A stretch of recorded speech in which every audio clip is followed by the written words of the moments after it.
नमस्कार साथियों, स्वागत है आप सभी का आज की इस नए वीडियो में। आप सभी जितने भी शिक्षा मित्र साथी हैं, वीडियो आपके लिए काफ़ी ज़्यादा महत्वपूर्ण, काफ़ी ज़्यादा हेल्पफुल है। इस वीडियो में आपके बीच में रिसेंट की एक खास खबर साझा करेंगे। खबर क्या है, विस्तार पूर्वक जानेंगे आगे वीडियो में। सभी साथी वीडियो को पूरा देखें। चैनल को सब्सक्राइब नहीं किया है, सब्सक्राइब भी कर लें। अब चलते हैं अपडेट पर। दिखा दो ना, तुम्हारे पास दम है। अगर तुम हर जगह आरक्षण सीट करते हो, किसी हरिजन को बैठा करके, किसी पिछड़ी को बैठा करके उस सीट पे बैठा दो प्रदेश अध्यक्ष की। क्या जरूरत है ब्राह्मणों को लाने की? आज उनको ब्रजेश पाठक याद आ रहे हैं कि ब्रजेश पाठक, मैंने पेपर में पढ़ा था, कल के पेपर में दिया था कि हो सकता है ब्रजेश पाठक प्रदेश अध्यक्ष हो जाए, या वाजपेयी जी प्रदेश अध्यक्ष हो जाए, या हरीश द्विवेदी जी प्रदेश अध्यक्ष हो जाए। क्या जरूरत है उनको ब्राह्मणों की अगुवा की? क्या अगुवाई जरूरी है? जब आप ब्राह्मणों को यह चाहते हैं कि कुछ भी नहीं है, ये लोग कुछ भी नहीं कर सकते हैं, तो आप ले आइए किसी ऐसे व्यक्ति को जो आपके साथ चलने के लिए तैयार है। तो मैं यही कहना चाहता हूं कि आज आप हमारी बात को नहीं सुन रहे हैं, एक कर्मचारी के बात को नहीं सुन रहे हैं। हम लोगों का जो चौकीदारों की बात है, उस बातों को आप सुनने के लिए तैयार नहीं है।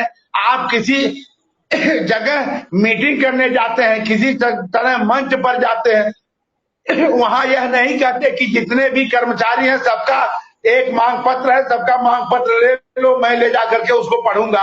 कम से कम उस व्यक्ति को इतना संतुष्ट हो जाए कि हाँ, कम से कम हमारा मांग पत्र तो लिया गया। हमको मिले न मिले, हमारा मांग पत्र तो उनको लेना चाहिए।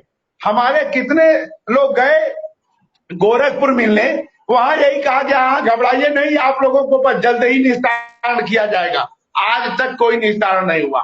बस सर, आपसे मेरा यही अनुरोध है कि जब भी हमारे गोस्वामी जी कहे थे कि ब्रजेश पाठक जी से मुलाकात होगी, या विक्रम भैया भी तैयार हैं किसी और से मिलने के लिए, तो हम आप लोगों से यही अनुरोध करते हैं कि 70,000 चौकीदारों का निवेदन है आपसे कि कहीं भी मुलाकात हो तो हम लोगों को जरूर ले चलिए। जी सुरेंद्र सर, आज तो बाल मुकुंद जी बिल्कुल तेवर में दिख रहे हैं, कह रहे हैं कि अब बीजेपी को ब्राह्मणों की याद आई है। हम और आप गए थे तब भी उन्हें ब्राह्मणों की याद आ रही थी। विधानसभा चुनाव था तब भी यही चर्चा थी कि ब्राह्मण नाराज है, कैसे ठीक होगा, और अब हमें जिम्मेदारी दी गई है। ब्रजेश पाठक जी ने तब भी कहा था। चुनाव में क्यों याद आती है? चुनाव से पहले न ब्राह्मण है, न क्षत्रिय है, न राजपूत है, न दलित है। क्या मैं तो पिछले 2014 से देख रहा हूं, लोकसभा आए तो ब्राह्मण को प्रदेश अध्यक्ष बना दो, विधानसभा आए तो पिछड़े को बना दो, ब्राह्मण आए तो कांग्रेस, चूंकि ब्राह्मण के लिए हमेशा पोलाइट रही है, तो ब्राह्मण को प्रदेश अध्यक्ष बना दो ताकि कांग्रेस की तरफ ब्राह्मण पोलाइट न हो जाए। इधर जब पिछड़े का विधानसभा चुनाव हो तो अखिलेश प्रतिद्वंदी है मेन, तो अखिलेश को रोकने के लिए किसी दलित पिछड़े को ले आइए। तो पिछड़े से विधानसभा लड़ोगे और अगड़े से लोकसभा लड़ोगे। बड़ा अच्छा कॉम्बिनेशन बना रखा, लेकिन वोटर है, उसे तो वोट देना है तुम्हें। देखिए, शतरंज का खेल जैसे होता है, वैसे भारतीय जनता पार्टी हर समय घोड़े मोहरे बदलती रहती। कभी घोड़े को ऊंट से लड़ा देती, कभी ऊंट को हाथी से लड़ा देती। ये लोग नियम के साथ शतरंज नहीं खेलते। अब इनको जैसे लग रहा है कि समय की, भाई देखिए, बैकवर्ड है उनके साथ, दलित उनके कब्जे में ऐसा मानते हैं, और बहन जी भी उनके पास है। तो कहीं ये जो ब्राह्मण एक हवा ये फैली कि ब्राह्मण और मुसलमान कांग्रेस की तरफ जा सकता है, तो मुसलमानों पर भी पसमानदा के नाम पर वो डोरे डाल रहे हैं, क्योंकि उनको किसी ने बता दिया कि 65% पसमानदा मुसलमान है। और भाई बैकवर्ड और पिछड़े में आए तो हिंदू में वही 65% है, तो पसमानदा का नाम नहीं दिया गया उनको, पसमानदा हिंदू है। तो वो उनको लग रहा कि हिंदू मुसलमान, ब्राह्मण और मुसलमान अगर इन दो में कहीं पलटा खाया तो बीजेपी के लिए घातक हो सकता है। इसलिए मुझे उन्हें ब्राह्मणों की याद आ गई। मुझे याद आता 22 में भी ब्राह्मणों को बड़े बड़े डोरे डाले गए, तो और ये ब्रजेश पाठक जी को ही लगाया गया था। तमाम ब्राह्मण, जब ब्राह्मण के पास से कोई उनको पूछ, ब्रजेश पाठक की बड़ी ब्राह्मण चर्चा है संगठन में प्रदेश अध्यक्ष बनाए जाने की।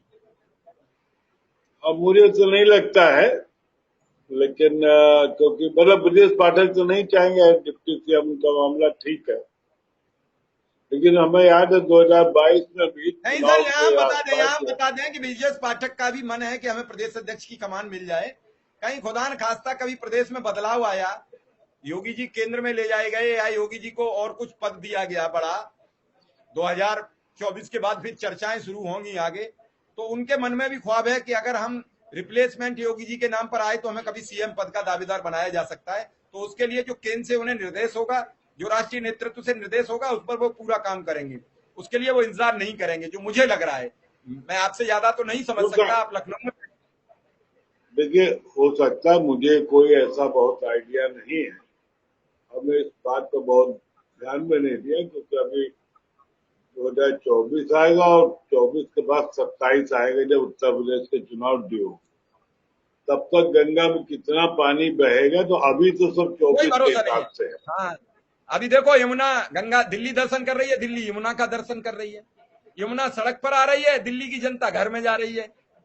अब यमुना हाई कोर्ट चली, सुप्रीम कोर्ट चली गई, सुप्रीम कोर्ट ने तुरंत आनंद फानंद में आदेश दिया कि बिना हाई कोर्ट के हमारे पास कैसे आए, तो फिर यमुना हाई कोर्ट भी गई। अब हाई कोर्ट में भी चली गई है, सुप्रीम कोर्ट में भी चली गई। लगे हाथ यमुना जी ने सोची कि पटियाला भी चले चलो, तो पटियाला कोर्ट पे भी चली गई। उन्होंने कहा तीनों जगह चलो, फिर कोई बुरा न मान जाए, कोर्ट का मसला था। तो अब इस समय कोई कोर्ट बाकी नहीं है, कोई बाकी नहीं है। उसका एक बड़ा कारण है, सन 1978 के बाद दिल्ली में बाढ़ नहीं आई। 2002 में जब भारतीय जनता पार्टी की सरकार थी तो दिल्ली के यमुना के खादर में अक्षरधाम निर्माण की अनुमति तत्कालीन गृह मंत्री और उप प्रधानमंत्री लाल कृष्ण आडवाणी ने दी, जो 2004 में बनकर तैयार हुआ। और उस मंदिर के साथ फिर क्या हुआ, जनता ने अभी वहां फ्लैट बनाने शुरू कर दिए। जब अगली बार वहां आया तो खेल गांव के नाम पर एक पूरी बस्ती बसा दी गई। तो जो यमुना का खादर खाली था, जो बाढ़ को झेल लेता था, वो सब मकान में तब्दील हो गया। अब जब मकान में तब्दील हो गया तो स्पेस बचा नहीं। दूसरे, वर्षों से रेगुलेटर चेक नहीं हो रहे थे, जो नालों से पानी दिल्ली में गिर रहा था, वो रेगुलेटर सब यमुना के दबाव में टूट गए हैं। अब नालों के और उनके माध्यम से उसमें पानी जा रहा है। वो पानी अनकंट्रोल हो गया है कि वो पानी अब स्वतः दिल्ली में वापस जा रहा है। वो पानी नहीं रोका जा सकता। उसके लिए दिल्ली सरकार लगातार लगी है, क्योंकि अब किसी को वो रेगुलेटर मिल नहीं सकते वहां गहराई में जाके। कितने गहरे पे रेगुलेटर लगे हैं, कहाँ लगे हैं, मुहाना कहाँ है, क्योंकि अब सब जलमग्न है। आज दिल्ली में फिर बारिश हुई है, पहाड़ों पर बारिश लगातार हो रही है। हथनी कुंड से पानी छोड़ा जाना है, अब पॉलिटिक्स हो रही है। दिल्ली हरियाणा से एक नई नहर निकली है सहारनपुर की तरफ। दिल्ली सरकार का कहना है कि उस नहर में पानी नहीं छोड़ा जा रहा है, क्योंकि उत्तर प्रदेश की सीमा में लगती है, हमारी सीमा की यमुना में लगातार पानी छोड़ा जा रहा है। ऐसा नहीं है, वो अभी पूर्ण तरह बनी हुई नहर नहीं है, और अगर कोई जनहानि होती है तो केंद्र सरकार की जिम्मेदारी होती है।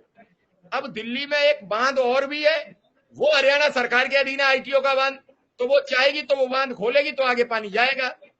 राजनीति की चौसर में दिल्ली की जनता परेशान है। विक्रम सिंह दिल्ली परेशान रहे, हैदराबाद परेशान रहे, लेकिन विक्रम सिंह तो परेशान है कि अनुदेशक का वेतन कैसे आएगा। कुल मिला के अपने अपने मतलब की बात सबको अच्छी लगती है।